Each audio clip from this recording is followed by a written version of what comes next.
We live in a world of choice. If we wanted to have a takeaway tonight, I could go British with fish and chips. I could go for an Indian with curry. I could go for a Greek, a Chinese, a Thai, Italian.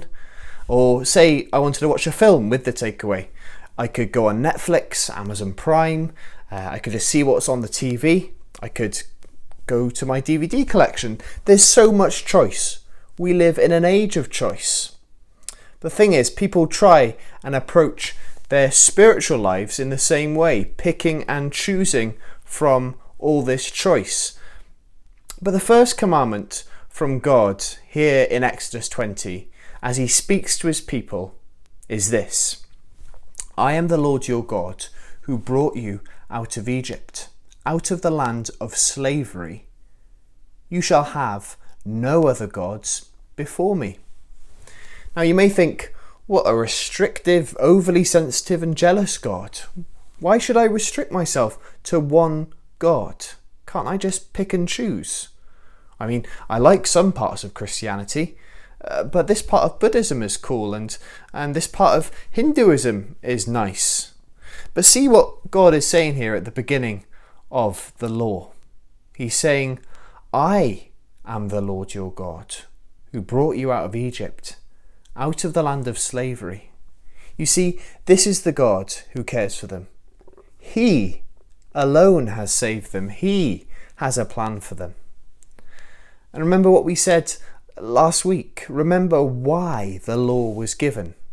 It was to show them what God was actually like, to show them how to be more like him.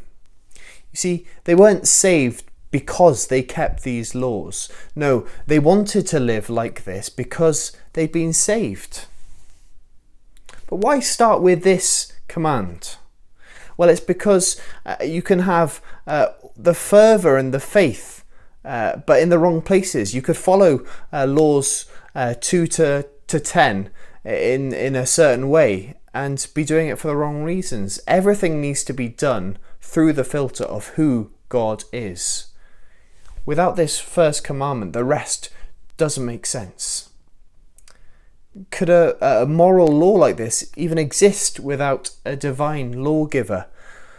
No, because we need someone blameless and perfect and all-wise to set the law. How does this apply to us here in Cardiff in 2020?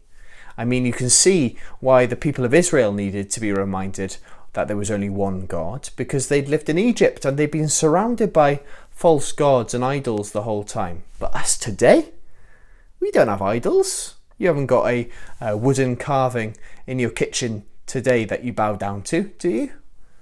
And yet, there are certainly false gods in our lives.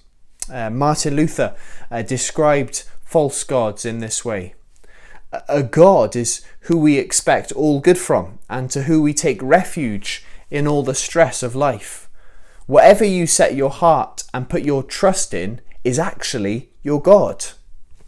Sadly, we know that in our lives, our money, our security, our families, our partners, our possessions, ourselves even, our reputation, all these things become gods to us. They become the things that we worship, the things that we turn to in times of difficulty and stress. But we must remember, it can't be God and something. It has to just be God. As Jesus said of the world's most popular idol, money, he said, no one can serve two masters. You can't serve God and money. But he also said, I am the way, the truth and the life. No one comes to the Father except through me. You see, Jesus lived out the first commandment in everything that he did. But we obey this first commandment by putting our trust in him and him only. And he is worthy of all of that. You see, our false gods never did what Jesus did for us. I love my wife, but she never gave up the splendour of heaven and lived in poverty for me.